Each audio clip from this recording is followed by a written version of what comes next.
At my sister's $80,000 wedding, I was in the kitchen slicing cake when Grandpa Walter pulled me aside. His weathered hands were shaking as he whispered, "Meredith, sweetheart, this is beautiful, but I thought this was your wedding money." The silver cake server slipped from my fingers, clattering against the marble counter. My blood turned to ice. "What wedding money, Grandpa?"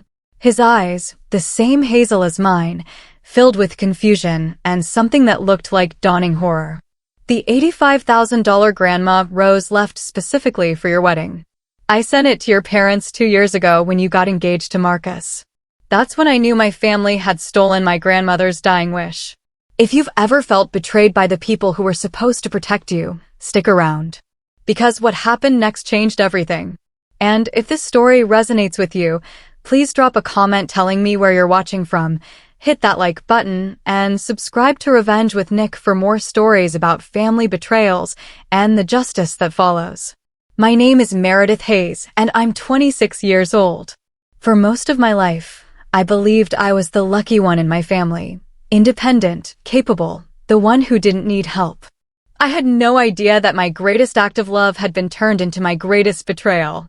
I work as a dental hygienist in Portland, Oregon. It's not glamorous work, but I'm good at it, and it pays the bills. I live in a modest one-bedroom apartment in the Alberta district. Nothing fancy, but I've made it cozy with thrift store finds and plants I've managed to keep alive. Every month, I save whatever I can for my future, maybe a house someday, or a real vacation instead of weekend camping trips. My family has always been complicated. My parents, Linda and Rick Hayes, live in a beautiful craftsman house in the Pearl District. Dad's a successful insurance broker. Mom works part-time at an art gallery, more for the social status than the income. They've always been focused on appearances, on what the neighbors think, on maintaining a certain image. Then there's my sister Tessa. At 29, she's everything our parents always wanted in a daughter. She's a real estate agent who specializes in luxury homes, drives a white BMW, and always looks like she stepped out of a magazine. Her Instagram has 15,000 followers who hang on her every perfectly curated post about living your best life and manifesting abundance. Growing up, the dynamic was clear. Tessa was the princess, and I was the responsible one. When Tessa wanted to rush a sorority but couldn't afford the dues, Dad wrote a check for $3,000 without blinking. When I needed books for my dental hygienist program, I took extra shifts at the coffee shop where I worked. When Tessa totaled her car texting while driving, Mom and Dad split the cost of her BMW down payment. When my 15-year-old Honda needed a new transmission, Dad told me it was time to learn about car payments. I never complained. I told myself I was building character, becoming independent. I was proud that I could handle things on my own. I had no idea how much I was actually handling alone. 3 years ago, everything changed when Grandma Rose got sick. Rose Hayes was my father's mother, a tiny woman with steel gray curls and hands that always smelled like vanilla from her baking. She'd raised 4 kids during the Depression, lost her husband in Vietnam, and still managed to save enough money to help all her grandchildren through college. She was the heart of our family, the one who remembered everyone's birthdays and made sure we all came together for holidays. When she was diagnosed with pancreatic cancer at 82, the doctors gave her 6 months to live. Maybe a year with treatment. The family meeting happened on a rainy Sunday in October. We gathered in Mom and Dad's living room, everyone sitting on the cream-colored furniture that we'd been forbidden to touch as children. The oncologist had been clear. Grandma Rose would need full-time care. The treatments would be exhausting. She couldn't live alone anymore. "We need to discuss options," Dad said, adjusting his glasses the way he did when he was about to deliver bad news. "There's a very nice assisted living facility with a memory care unit." "No." The word came out of my mouth before I even realized I'd spoken. Everyone turned to look at me. "She's not going to die in some facility surrounded by strangers." Tessa shifted uncomfortably on the couch. "Meredith, be realistic. None of us are qualified to provide medical care.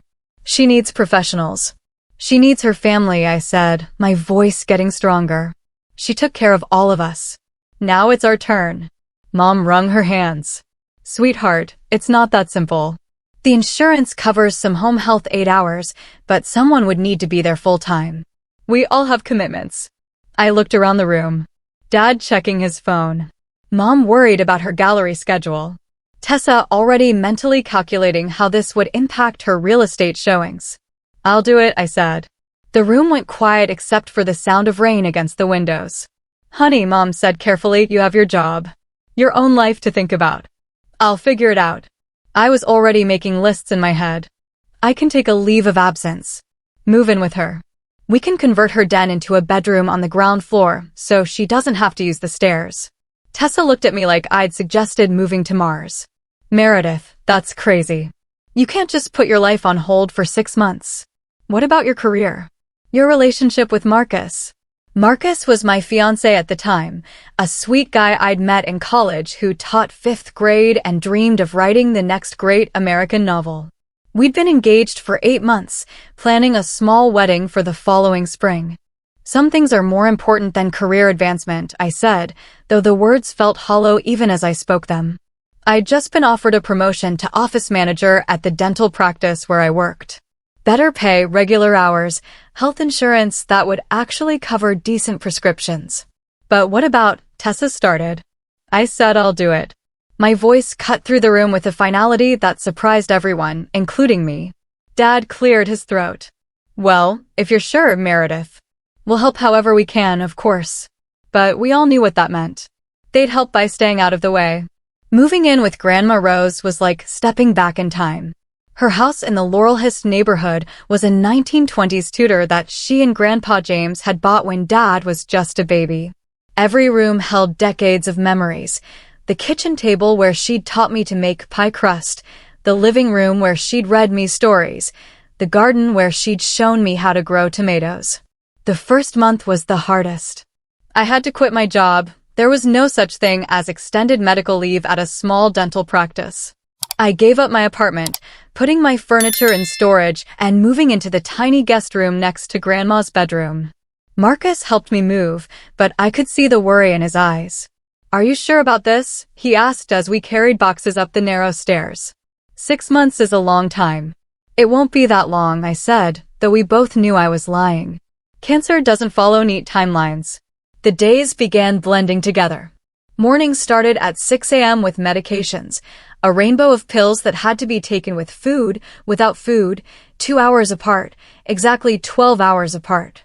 Grandma Rose, who had always been sharp as a tack, began having trouble remembering which was which. I made charts, set alarms, organized weekly pill containers. Then came the treatments. Chemotherapy every 2 weeks at the cancer center downtown.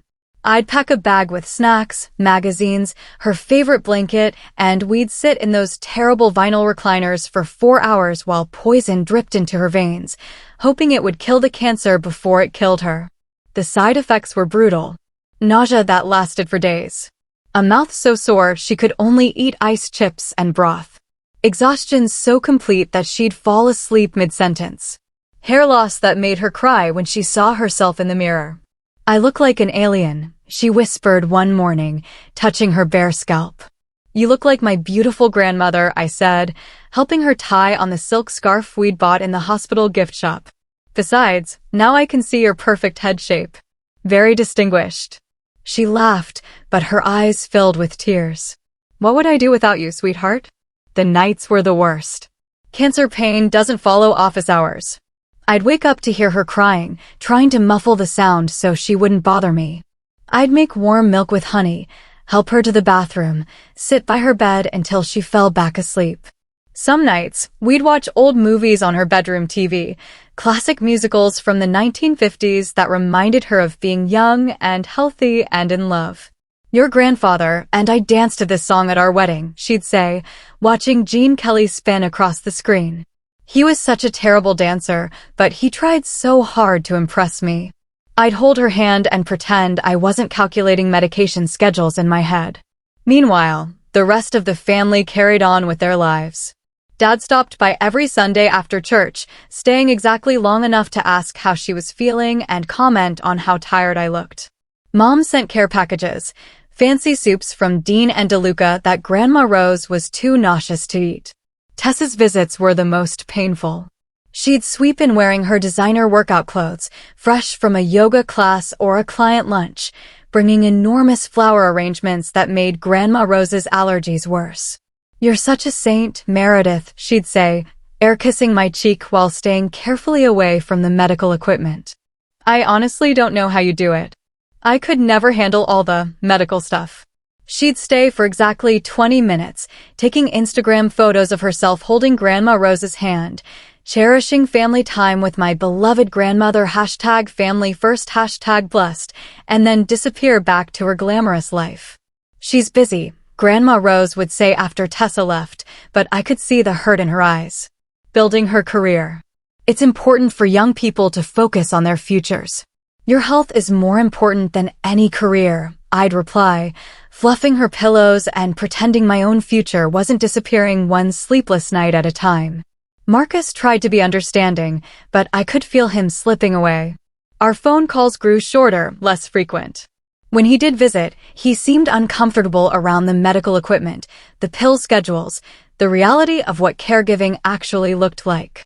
"I miss you," he said one evening as we sat on Grandma Rose's front porch. She was napping, finally peaceful after a day of particularly bad nausea. "I know that's selfish, but I miss having my fiancé back." "I'm still here," I said, though I knew what he meant. The woman he'd proposed to, the one with career ambitions and weekend plans and energy for romantic dinners, had been replaced by someone who smelled like hand sanitizer and had memorized the phone numbers of 3 different pharmacies. "Are you?" He took my hand, studying the chapped skin and short nails. "I used to get manicures every 2 weeks. Now I was lucky if I remembered to wash my hair." "When was the last time we talked about anything other than medications or doctor appointments?" He wasn't wrong. "After she's..." I couldn't finish the sentence. "After this is over, things will go back to normal." "Will they?" His voice was gentle but firm. "Meredith, you've been taking care of everyone else for so long, I don't think you know how to take care of yourself anymore." 2 weeks later, he gave me back the ring. He was kind about it, explaining that he needed to be with someone who could be present in the relationship, that he hoped we could remain friends. I understood. I even agreed with him. But it still felt like another piece of my life crumbling away. I didn't tell Grandma Rose about the breakup for a month. She'd been so excited about our wedding, had already started tatting lace for my veil. When I finally told her, she cried harder than I had. "Oh, sweetheart, I'm so sorry. This is all my fault." "It has nothing to do with you," I said, holding her fragile hands. "Some relationships aren't strong enough to handle real life. Better to find out now than after the wedding." But late at night, lying in that narrow guest bed listening to her labored breathing through the thin walls, I wondered if Marcus had been right. Had I lost myself somewhere between the pill schedules and doctor appointments? Was I someone worth loving, or had I become just a caregiver, a nurse, a shadow of who I used to be? When I told my family about the broken engagement, their reactions were telling. Mom sighed and said, "Well, maybe it's for the best. You have so much on your plate right now." Dad nodded and patted my shoulder awkwardly. "These things happen. You're young. There'll be other opportunities."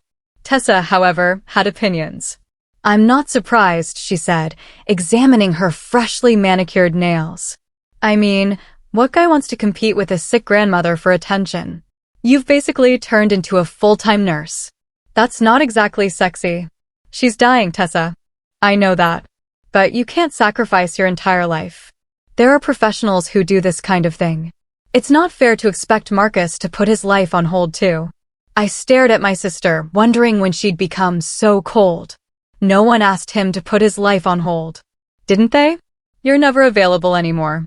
You smell like hospitals. You dress like you've given up on yourself." She gestured at my oversized sweater and yoga pants, comfortable clothes for long days of caregiving. "I'm just saying, if you want to keep a man, you have to make an effort." That night, I looked at myself in Grandma Rose's antique mirror.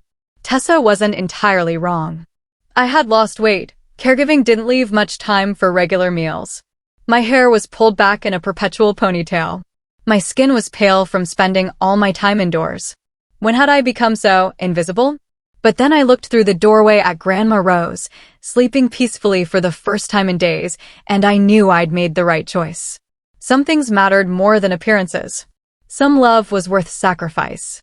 I just didn't know yet how much I was actually sacrificing. As winter melted into spring, Grandma Rose grew weaker.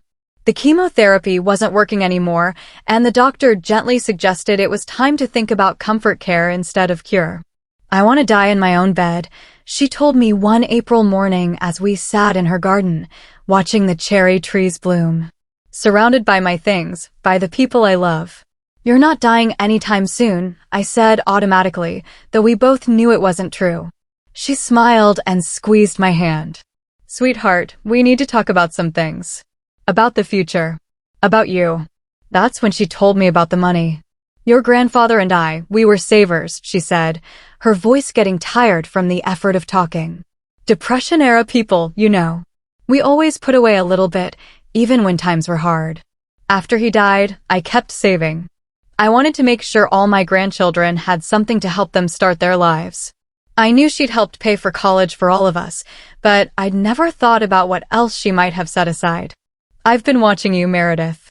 Watching how you've given up everything to take care of me. Your job, your apartment, your fiancé." Her voice broke. "You've sacrificed so much, and I can't bear the thought that you'll have nothing to show for it."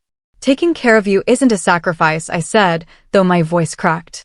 "It's love." "I know, sweetheart. That's exactly why I've made some changes to my will." She pulled out a manila envelope from her bedside table. "I've left each of my grandchildren something. But for you, I've left something special. $85,000 for your wedding day." I stared at the paperwork, not understanding. "Grandma, that's too much." "I can't." "Yes, you can. You've given me the gift of dying at home, surrounded by love instead of in some sterile facility. You've held my hand through the worst days of my life. You've sacrificed your future to make sure I had dignity in my final months." Tears rolled down her cheeks. "This is my thank you.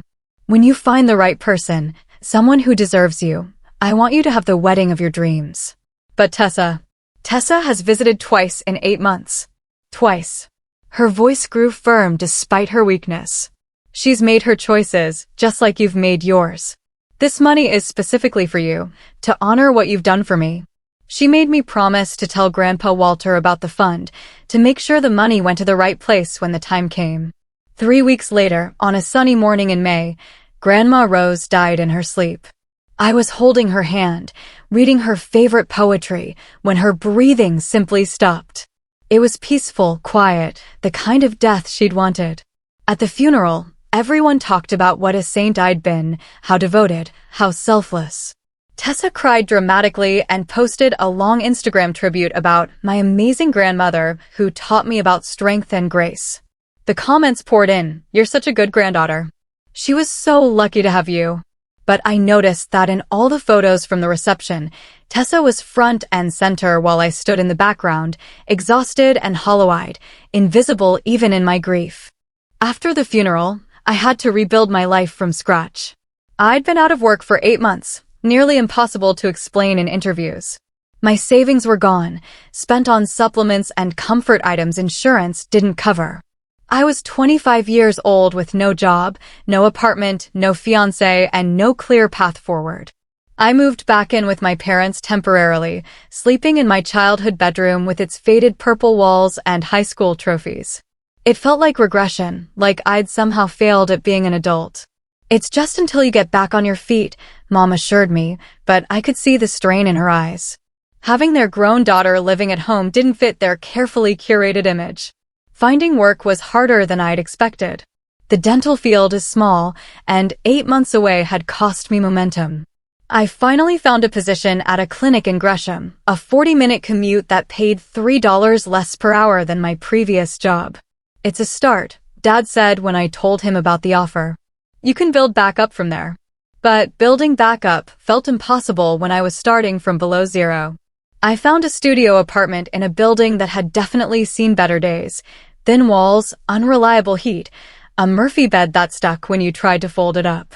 The rent was $800 a month, which left me about $200 for groceries and gas after bills. Dating felt impossible. How do you explain to someone that you spent the better part of a year watching someone die?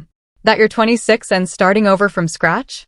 I tried a few dating apps, but the conversations always felt hollow. What do you do for fun? Men would ask, and I'd realize I couldn't remember the last time I'd done something purely for enjoyment. My family moved on quickly from Grandma Rose's death, as if her absence was just another life transition to be managed. Dad threw himself into work. Mom redecorated the guest room and started hosting book club meetings again. Tessa posted about living in the moment and not taking anything for granted while booking weekend trips to wine country. Meanwhile, I felt stuck in amber, unable to move forward but unable to go back. I'd given everything to care for Grandma Rose, and now that she was gone, I didn't know who I was supposed to be. 2 years after Grandma Rose died, I finally started to feel like myself again. I'd gotten a promotion at the dental clinic, found a better apartment in a safer neighborhood, and slowly begun to rebuild my social life. That's when I met Jake Morrison. He was a 4th grade teacher at an elementary school near my clinic, and he came in for a routine cleaning on a Thursday afternoon in September. I noticed him immediately, not because he was conventionally handsome, though he was, with sandy brown hair and kind eyes behind wire-rimmed glasses, but because he was reading a worn paperback copy of Where the Red Fern Grows in the waiting room. Preparing for class? I asked as I led him back to the chair. Actually, it's my comfort book, he admitted, looking slightly embarrassed. I've probably read it 20 times since I was a kid. There's something about the relationship between that boy and his dogs. It gets me every time.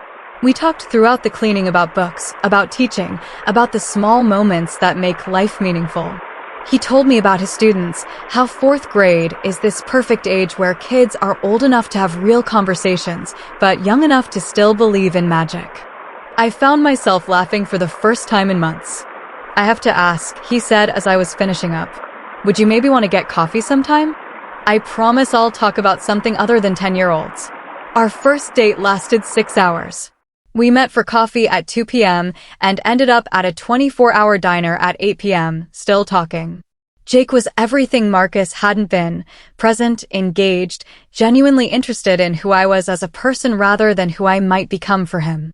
Tell me about your family, he said over terrible diner pie and surprisingly good coffee.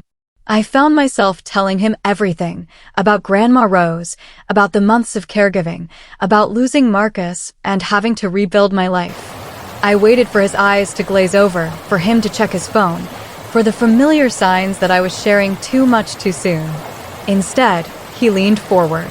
That's incredible, he said. I mean, it's heartbreaking that she died, but what you did for her. That takes real love. Real strength. Most people think I was crazy to give up my career. Most people have never loved someone enough to make that choice. He reached across the table and took my hand. For what it's worth, I think your grandmother was lucky to have you. We dated for 18 months before he proposed. It wasn't a dramatic production, no flash mob or jumbotron at a baseball game. He proposed on a Tuesday night in my apartment while we were making dinner together. I was chopping vegetables for a stir-fry when he suddenly got down on one knee right there in my tiny kitchen. Meredith Hayes, he said, holding out a simple solitaire ring, you are the kindest, strongest, most genuine person I've ever met. You make me want to be better every day. Will you marry me? I said yes through tears, and he slipped the ring onto my finger with shaking hands. It wasn't a big diamond. Teachers don't make much money, but it was perfect. I know it's not much, he started to say. It's everything, I interrupted, and I meant it. Once the engagement excitement died down, reality set in. Jake and I sat at my kitchen table with a legal pad, trying to figure out how to plan a wedding on 2 teachers' salaries. Well, 1 teacher's salary and 1 dental hygienist's salary, but the math was still challenging. Okay, I said, pen poised over the paper. Let's be realistic about this. We'd been to enough weddings to know what things cost. The average wedding in Portland runs about $35,000. We had approximately $2,000 saved between us. We could do a backyard thing, Jake suggested. My parents have a nice yard. Or the courthouse, I said. Honestly, I don't need a big production. I just want to be married to you. But you deserve more than a courthouse, he protested. You should have flowers and a dress and photos you'll want to look at in 50 years. I loved him for saying that, but I was also practical. Jake, we need to save money for a house someday. A wedding is one day. A marriage is forever. We settled on a compromise, courthouse ceremony with immediate family, followed by dinner at Applebee's. Not exactly Pinterest-worthy, but it was what we could afford without going into debt. We'll have the best marriage, even if we don't have the fanciest wedding, Jake said, kissing my forehead.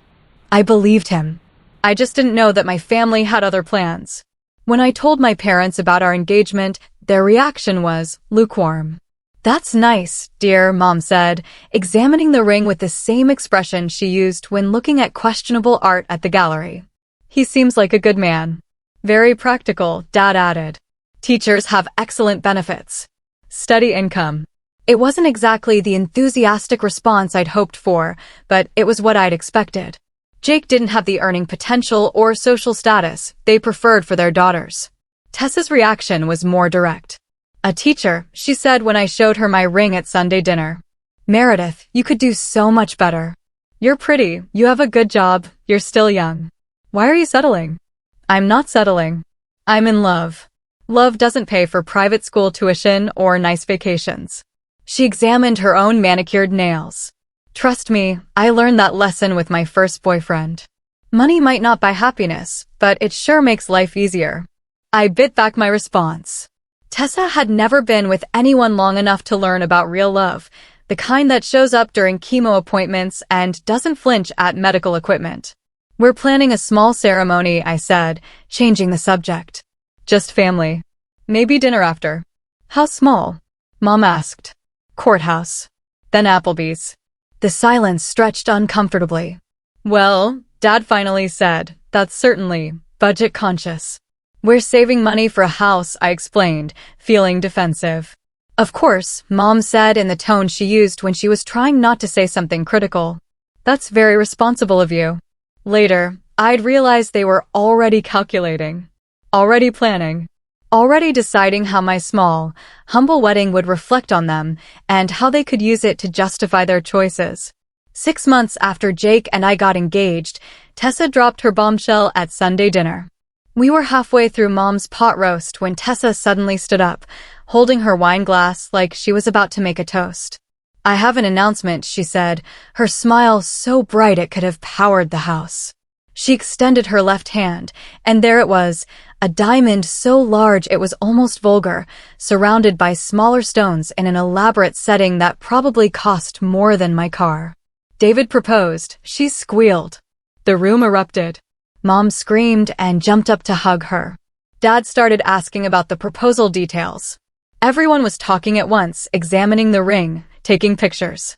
David was Tessa's latest boyfriend, a real estate developer 10 years older than her, recently divorced, with 2 kids who lived with their mother. He was successful and wealthy, which checked all of Tessa's boxes, though I'd always found him slightly creepy. He had a way of looking at women that made me uncomfortable, and he called Tessa baby girl in a tone that sounded more possessive than affectionate.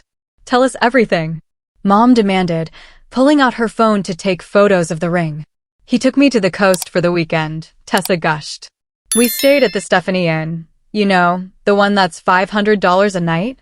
Friday night, he arranged for a private dinner on the beach with candles and rose petals and a string quartet. Can you imagine? A string quartet. She went on to describe the proposal in excruciating detail, how David had gotten down on one knee in the sand, how the ring was a 3-carat center stone with 2-carat side stones, how he'd already talked to a wedding planner about venues. We're thinking next fall, she said. October is the perfect wedding month. David wants to rent out the entire Portland Art Museum for the reception. Can you imagine getting married surrounded by all that beauty? I tried to smile and make appropriate enthusiastic noises, but something cold was settling in my stomach. A wedding at the Portland Art Museum would cost. I couldn't even imagine how much. That sounds expensive, I said carefully. David's taking care of everything, Tessa said with a wave of her hand. Money's no object. He wants me to have the wedding of my dreams. We want you to have the wedding of your dreams too, Dad said, his voice warm with pride. You deserve it, sweetheart. Mom was already making lists. We'll need to book a venue immediately. Fall weddings are so popular. And we'll need to find you a dress. Maybe something from New York. Actually, Tessa said, David and I were thinking you and Dad might want to contribute something. I know it's a lot to ask, but this is your only daughter's wedding. She paused, then glanced at me. Well, your only daughter's real wedding. The implication hung in the air like smoke. My courthouse ceremony didn't count. I wasn't having a real wedding. Of course we'll contribute, Dad said immediately. How much were you thinking? Maybe $50,000? I know it's a lot, but David's family is very prominent in the real estate community. This wedding will be featured in Portland Monthly. It's as much about your family's reputation as it is about our happiness. $50,000. More than 25 times what Jake and I were spending on our entire wedding. We'll make it work, Mom said, already calculating in her head. This is a once-in-a-lifetime event. I wanted to point out that statistically, given the divorce rate, it probably wasn't once in a lifetime. I wanted to ask why my wedding wasn't worth investing in. I wanted to scream that I'd never asked for help because I'd been taught not to expect it. Instead, I smiled and congratulated my sister and went home to tell Jake that we definitely couldn't expect any family financial help with our wedding. It's fine, he said, holding me while I tried not to cry. We don't need their money. We'll have a beautiful day because we'll be getting married, not because we spent a fortune on flowers. But it stung. It stung that Tessa's happiness was worth $50,000, while mine was worth a congratulations and a reminder to be practical. As Tessa's wedding planning kicked into high gear, I somehow became the unofficial coordinator. It started innocently enough. Tessa was busy with showings and David was traveling for work, so Mom asked if I could help with some research. You're so organized, she said. And you have such good taste. Could you maybe look into photographers? I'm completely overwhelmed by all the options. I spent my lunch breaks calling photographers, comparing packages, reading reviews. When I presented my research to Tessa, she barely glanced at it. Just book the one with the best portfolio, she said, scrolling through her phone. David said to spare no expense. So I booked the photographer. And then the florist when Tessa was too busy to meet with vendors. And then the caterer when she had a last-minute showing she couldn't reschedule. Each vendor assumed I was the bride. I'd have to correct them. Oh no, I'm just helping my sister, and watch their enthusiasm dim slightly. The sister of the bride wasn't as important as the bride herself. The cake tasting was particularly humiliating. Tessa, Mom, and I sat in an upscale bakery in the Pearl District, sampling $15 per slice cake while the baker explained the different options. The red velvet with cream cheese buttercream is very popular for fall weddings, she said, presenting a perfect square of deep red cake. And the salted caramel with Swiss meringue is divine. Tessa took tiny bites, wrinkling her nose. They're all so sweet. I'm trying to lose 10 pounds before the wedding. Mom tried each cake dutifully, making notes. The chocolate is lovely, but maybe too rich for an evening reception? I found myself actually enjoying the tasting. When was the last time I'd had cake this good? Jake and I had been subsisting on pasta and frozen vegetables to save money. What do you think, Meredith? The baker asked. They're all beautiful, I said honestly. The salted caramel is incredible. Meredith has excellent taste, Mom said. She's been so helpful with the planning. Tessa glanced up from her phone. Just pick whatever. It's just cake. Just cake. At $18 per slice for 200 guests, this just cake would cost more than my entire wedding budget. The baker looked confused. Are you sure? This is usually something the bride wants to decide personally. I trust my sister's judgment, Tessa said with a bright smile. She's practically a professional at this point. I ordered the salted caramel cake and tried to ignore the twist in my stomach. As the months passed, I became more involved in the wedding planning than the actual bride. I coordinated vendor meetings, managed timelines, handled problems. Tessa would show up for the fun parts, dress shopping, menu tastings, flower selection, but left all the actual work to me. You're so good at this, Mom said one afternoon as we confirmed table linens. Have you ever thought about wedding planning as a career? I have a career, I reminded her. I'm a dental hygienist. Of course, but you could do this on the side. You have such a gift for organization. A gift for organization. Also known as being the responsible one who actually follows through on commitments. 2 weeks before the wedding, Tessa had a meltdown. I don't think the flowers are right, she said, calling me at work in tears. The roses look too pink in this light. What if they clash with my dress? Tessa, you approved those flowers 3 months ago. We can't change them now. But what if they're wrong? What if everything looks terrible? David's entire family will be there, and his ex-wife is going to be judging everything. I left work early to meet her at the florist, where we spent 2 hours adjusting the flower arrangements to be slightly less pink. The changes cost an extra $800. Thank God you're here, Tessa said as we left the florist. I don't know what I'd do without you. I was starting to wonder what I was doing with myself. The wedding day itself was a masterpiece of coordination and expense. The Portland Art Museum had been transformed into something out of a fairy tale, with thousands of white roses, crystal chandeliers, and enough candles to illuminate a small city. I arrived at 6 a.m. to oversee the vendor setup, wearing a navy blue dress I'd bought on clearance and comfortable flats for all the running around I'd be doing. The bridal party was getting ready in a luxury hotel suite across town, but someone needed to be at the venue to handle last-minute issues. And there were issues. The rental company delivered the wrong shade of gold charger plates. The string quartet couldn't find parking. 2 of the bartenders called in sick. I spent the morning solving problems, coordinating deliveries, and ensuring that everything would be perfect for Tessa's 4 p.m. ceremony. Jake found me in the museum's kitchen at noon, stress-eating a piece of the vendor lunch while reviewing my timeline notes. "How's it going?" he asked, kissing my cheek. 2 minor disasters averted, 3 vendors running late, but everything should be perfect by ceremony time, I said, checking my watch. I need to change soon and get to the hotel for photos. You've done an amazing job, he said, looking around at the transformed space. This looks like something out of a magazine. It did.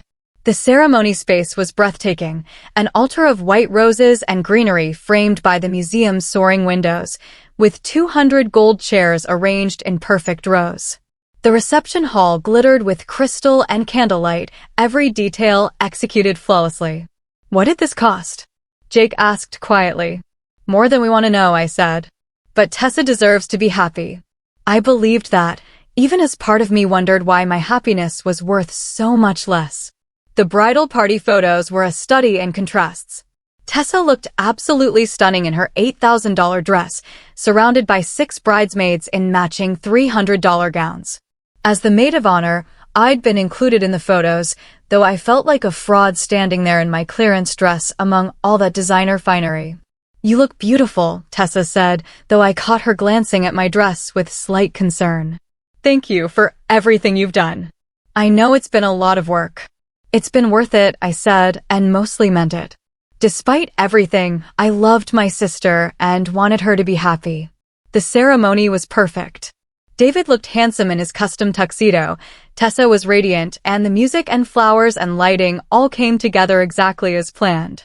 When they kissed and the crowd erupted in applause, I felt a genuine surge of happiness for them. It was during the cocktail hour that Grandpa Walter arrived. I was in the kitchen, making sure the caterers had enough champagne for the toasts, when I heard his familiar voice asking for directions to the bridal suite. Grandpa!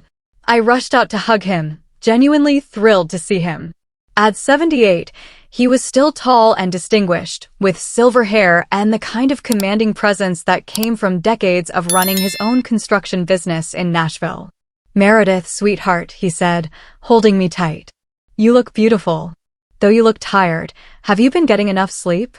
Wedding week is exhausting, I said. But everything's perfect. Wait until you see the reception hall. He looked around at the museum, taking in the elegant decorations and obvious expense. This is quite something, he said. Tessa certainly has good taste. She does. And David's been incredibly generous. I'm sure he has.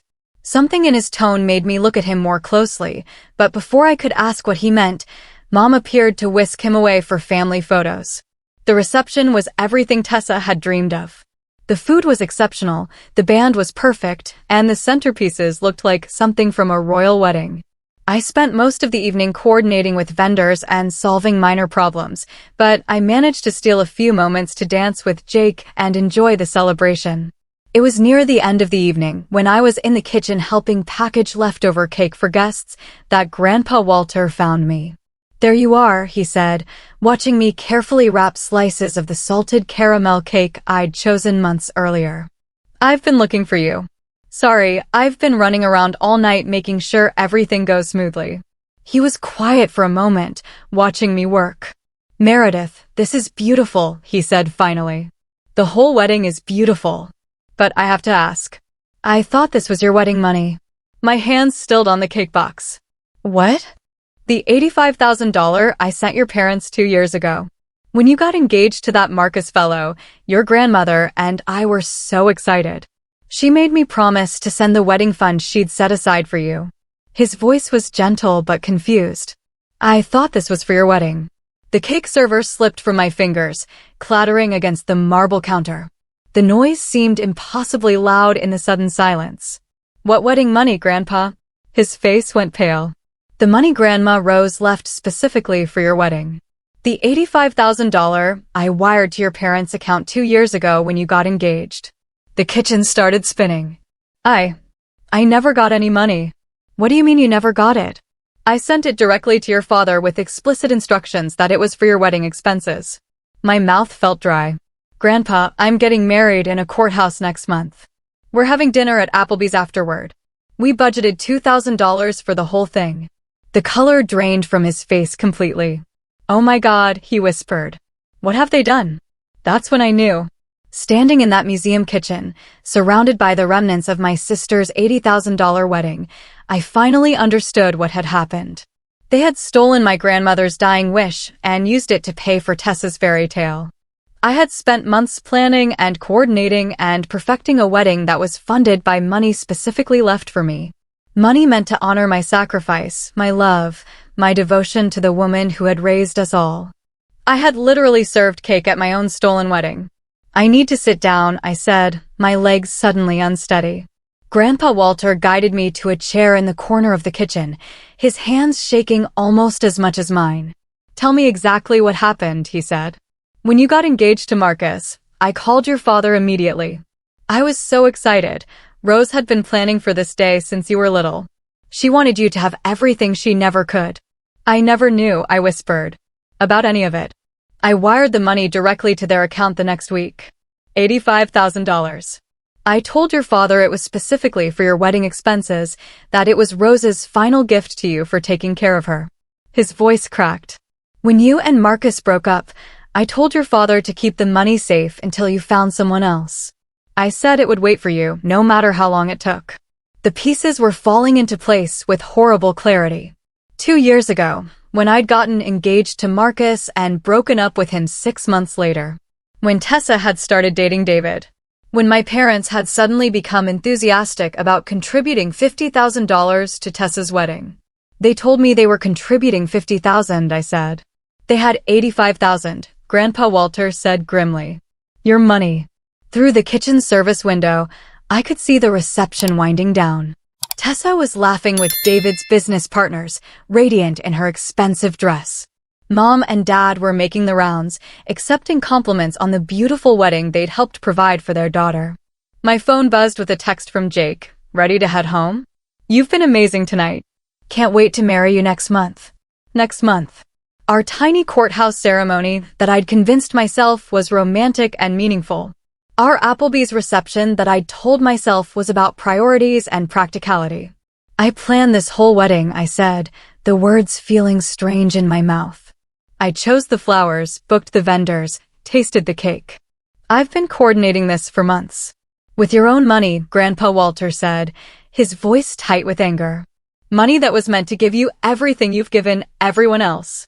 "I need to go," I said, standing up abruptly. "I need to get out of here." "Meredith, wait." But I was already moving, pushing through the kitchen doors into the reception hall where my family was celebrating their successful deception. I grabbed my purse and found Jake by the bar. "I need to leave," I said. "Right now." He took one look at my face and nodded. "Of course. What's wrong?" "I'll explain in the car. Please, I just need to get out of here." We slipped out of the reception without saying goodbye to anyone. In the car, I told Jake everything. about Grandma Rose's money, about what I'd just learned, about how I'd unknowingly planned my own stolen wedding. "Jesus," he said when I finished. "Meredith, I'm so sorry." $85,000, I repeated. Money specifically left for me, and they gave it to Tessa instead. "What are you going to do?" I stared out the window at the Portland lights, thinking about my grandmother's hands teaching me to make pie crust, about the months I'd spent holding her hand through chemo, about the wedding fund she'd saved as a thank you for my sacrifice. "I don't know," I said. "But they can't just steal from me and expect there to be no consequences." "No," Jake agreed. "They can't." That night, I lay awake planning. Not another wedding. I was done being the coordinator, the facilitator, the one who made everything work smoothly for everyone else. It was time to plan something different entirely. It was time for justice. As I lay in bed that night, staring at the ceiling of our modest apartment, everything crystallized with perfect clarity. My family hadn't just stolen money from me. They had stolen my grandmother's dying wish, perverted her final act of love, and turned my greatest sacrifice into their greatest betrayal. But they had made one crucial mistake. I was still listed as the primary contact for every single vendor involved in Tessa's wedding. The honeymoon David had booked? I'd coordinated those reservations too, using my connections from years of helping friends plan their trips. Tessa and David were leaving for Bali tomorrow morning for their 2-week luxury honeymoon. They had no idea that their perfect wedding coordinator was about to become their worst nightmare. For months, I had bent over backward to make sure Tessa's day was flawless. I had swallowed my hurt, suppressed my resentment, and channeled all my energy into creating the perfect celebration. Now it was time to show them what happened when you betrayed the one person who had held everything together. Grandma Rose had taught me that love means showing up when it matters. She had also taught me that some people only understand consequences when they experience them personally. Tomorrow, while Tessa and David were on their plane to paradise, I would start making some phone calls. Not to fix problems this time, to create them.